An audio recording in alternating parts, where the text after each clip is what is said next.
অধিকার চাই। সত্যি অধিকার চান?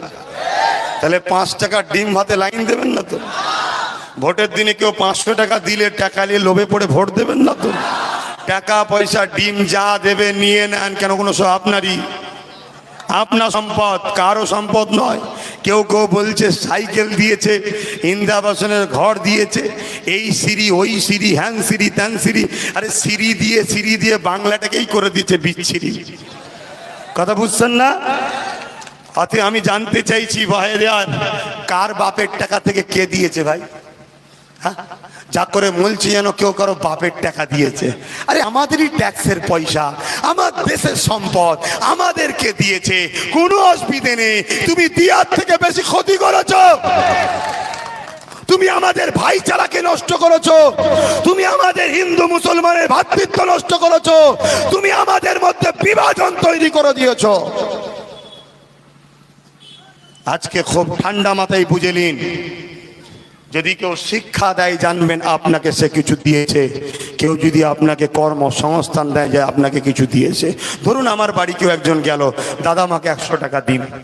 আমি তাকে বললাম এক কাজ কর, এই ছোট কাজটা আমার করে দে, তোকে 200 টাকা দিলাম ধর। আর একজন আমার কাছে চাইলো, দাদা 100 টাকা দেন। আমি তাকে কিছু কাজ দিলাম না, 500 টাকা দিয়ে দিলাম। বলুন তো ভাই, কাকে আমি সম্মানের রাস্তা দেখলাম, কাউকে আমি বেজ্জতি করলাম ভাই? কাজ দিয়ে, হ্যাঁ কাজ দিয়ে। কেন 200 টাকা নিয়ে যাওয়ার সময় ভাববে এর কাছে আমার মাথা নত করতে হবে না, কেন আমি খেটেছি তাই পেয়েছি। আর 500 টাকা নিয়েছে যে, যখনই আমায় দেখবে স্যালুট করবে, কেন আমার কাছে ভিক্ষা নিয়েছে। এই মমতা ব্যানার্জি 5 টাকার ডিম ভাত খেয়ে আমাদেরকে ভিখারি বানাতে চাইছে, গোলাম বানাতে চাইছে। আরে ডিম খাবো কি, শাক খাবো কি, মাছ খাবো, ওটা আমরা ঠিক করব। তুমি কলকারখানা করো, চাকরি দাও, ফ্যাক্টরি করো, চাকরি দাও, শিল্প বানাও, চাকরি দাও। সরকার তো জনগণকে কর্মসংস্থান দেবে, আমরা ইনকাম করব, ইজ্জতের রুটি খাবো। কারো ভিক্ষা চাই না, কারো দূষণ চাই না, ইমামের ভাতা চাই না, ইমামের বাচ্চাদের শিক্ষা চাই। পুরোহিতদের ভাতা চাই না, পুরোহিতের বাচ্চাদের ফ্রিতে শিক্ষার ব্যবস্থা চাই। ঠিক তো নাকি? সেই সরকার করতে গেলে সংযুক্ত মোর্চা সরকার চায়। তাই মনে রাখবেন, এই বাংলায় বড় প্ল্যান করে দিদিমণি বিজেপির হাতে তুলে দিবার জন্য এজেন্ট নিয়েছিল, সেই এজেন্টটা ফাঁস করে দিয়েছি আমি। তাই আমাকে টার্গেট করে বলছো ভুর আর কেউ নয়। লাস্টে একটা ডিবেটে দেখছি আমাকে বলছে আমার একটা বক্তব্যকে কাটিং করেছে, অনেক কটাকে কাটিং করেছে। আচ্ছা বলুন তো, আমি ধরুন এখানে বললাম যে আমাদের এক্স সিএম, উনি এক্সি আর হবে না, এক্স সিএম মমতা ব্যানার্জি ছাগল পুষতে ভালোবাসে। এখন কেউ এটাকে কাটিং করলো, এক্স সিএম বাদ দিয়ে দিল, মমতা ব্যানার্জি ছাগল পুষতে ভালোবাসে এটাকে বাদ দিয়ে দিল। এই পুষতে ভালোবাসে এটা বাদ দিল, তাহলে মানে দাঁড়াবে কি? মমতা ব্যানার্জি, ওটা আমি বলেছি, তাহলে মানেটা ভুল হবে না? হবে না? ঠিক আমার বক্তব্যগুলোকে আগে পিছু কাটিং করে সমাজের মধ্যে বিভ্রান্তি করছে, যাতে করে আমার থেকে মানুষ সরে যায়।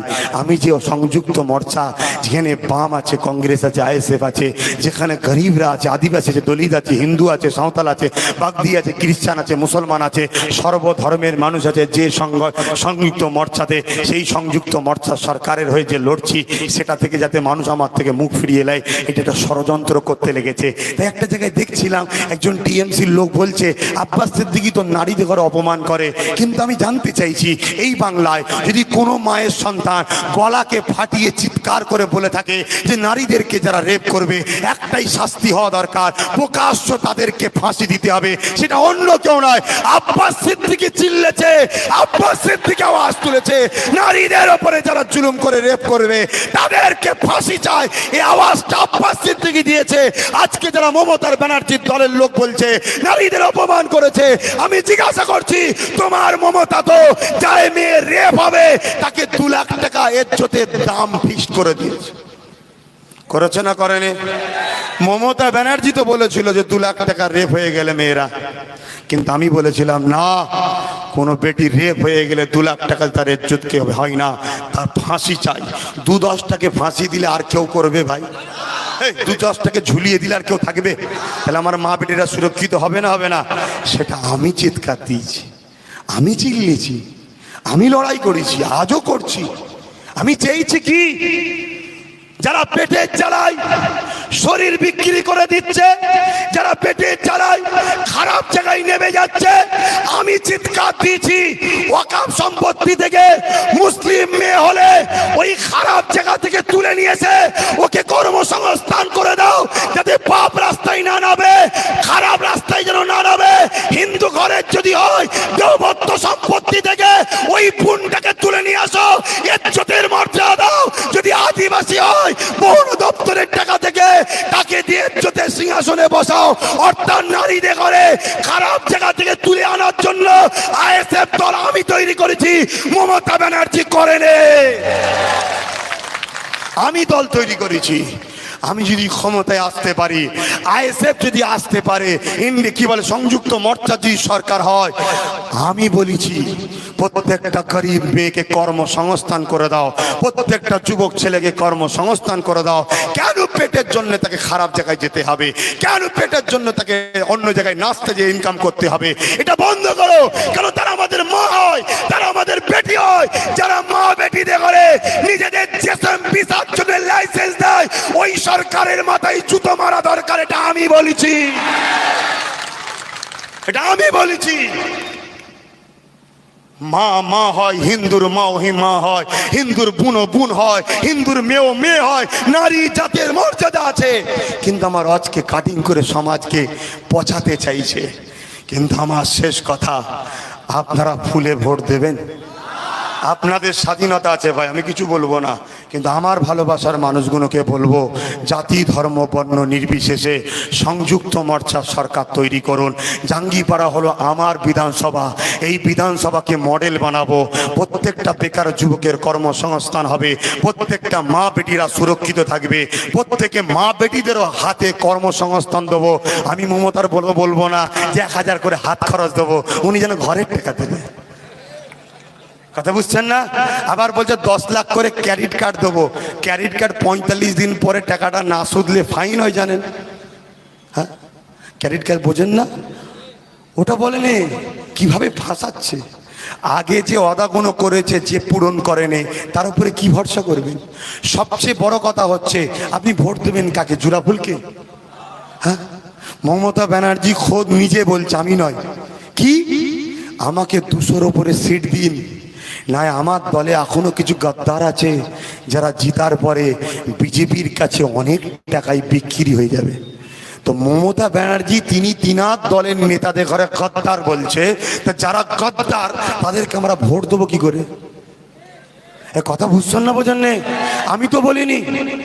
তাহলে সেনাশিস যে গদ্দার নয়, আমি কি করে জানবো? কেন মমতা ব্যানার্জি তো টিক চিহ্ন মেরে দেয়নি এইটা এইটা গাদ্দার, এইটা এটা গাদ্দার নয়।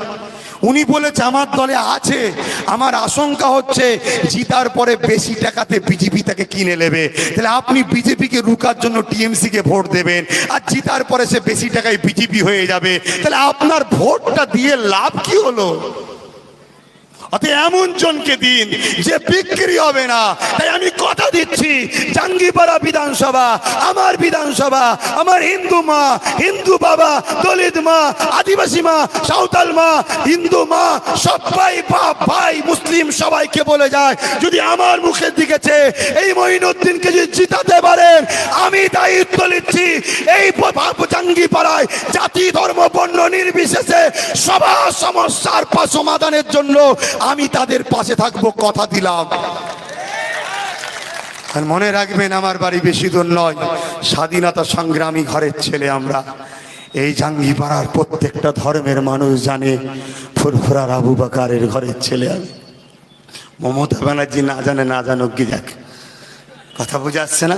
কেউ একজন বলছে উনি তো ভারতবর্ষেরই মেয়ে নয়, নাকি বাংলাদেশ থেকে নাকি এসছে, কেউ একজন বলছে। কথা বুঝে না? অনেক কমেন্ট করছে ওই বলার পরে। তারপরের দিনে কেউ একজন বলছে ভাইজান আপনার সঙ্গে পাল্লা নিতে গেছে, পরের দিন ওনার মিটিংয়ে ষাঁড় ঢুকে পড়েছে। লোক বলছে, এক এক রকম কমেন্ট করছে। তা আমি একটা কথা বলবো, যারা নাটক করে, ড্রামা করে, তাদের পাল্লাই পড়বেন না, ঠকে যাবেন। কেন এই লড়াইটা খুব বড় লড়াই। এই লড়াইটা হলো এটাই যে আমরা স্বাস্থ্য সাথীর নামে, স্বাস্থ্যসাথী হয়েছে তো নাকি, করেছেন তো? যারা যারা কাগজ জমা দিয়েছেন তাদেরকে বলবো, স্বাস্থ্যসাথীর নামে এনপিআর হয়ে গেল না তো? এনআরসির আগে এনপিআর হবে তো নাকি? এনপিআর মানে সবার ডকুমেন্টস নেবে, তাই তো নাকি? তো স্বাস্থ্যসাথীর নামে 10 কোটি লোকের ডকুমেন্টস 10 কোটি লোককে দেবে বলছে 5 লাখ কোটি টাকা। 10 কোটি লোককে 5 লাখ করে দিলে 8,500 কোটি টাকা হয়। বাজেট করেছে 8,500 কোটি, আমি রাউন্ড ফিগারে ধরছি 10 কোটি। তো 10 কোটি লোককে যদি 10,000 কোটি দেয়, এক একজন তো 1,000 কোটি 1,000 টাকা পাবে, তাহলে 5 লাখ হলো কি করে? এই অঙ্কটি ঠিক বলছি তো নাকি? আরে হুজুর বলে কি কিছু বুঝিনি নাকি? আমি তো নাগরিক রে বাবা। হ্যাঁ, ঠাকুর পরিবারের যদি এমএলএ মন্ত্রী হতে পারে, আর আজকে আমাদের জাঙ্গিপাড়া যিনি এসেছিলেন উনি যদি সিএম হতে পারে ধর্মগুরু হয়ে, আর আমি ধর্মগুরু হয়ে বাংলাকে বাঁচাবার স্বার্থে ভালো ভালো লিডার কেন বানাতে পারবো না? আমি তো লিডার হতে আসিনি, আমি তো এমএলএ হতে আসিনি, আমি তো মন্ত্রী হতে আসিনি, আমি শুধু পূজাতে।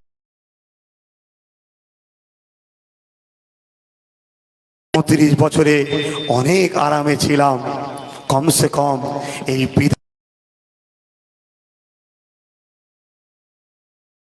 খুব সাবধান হন, মাথা ঠান্ডা করে বুঝুন। তাহলে 10,000 কোটি যদি রাউন্ড ফিগারে ধরি, 10 কোটি লোককে 10,000 কোটিতে ভাগ করুন, এক একজন 1,000 করে টাকা পাবে, তাহলে 5 লাখ হলো কি করে? তাহলে কত বড় ঢপ বুঝছেন, কত বড় মিথ্যা বুঝছেন? শুধু কোন রকম জিতিয়ে যা, পা দুটো দেখেছেন না লম্বা করে রেখেছে, তার মানে জিতালেও লাথি মারবো আর হারলেও মারবো।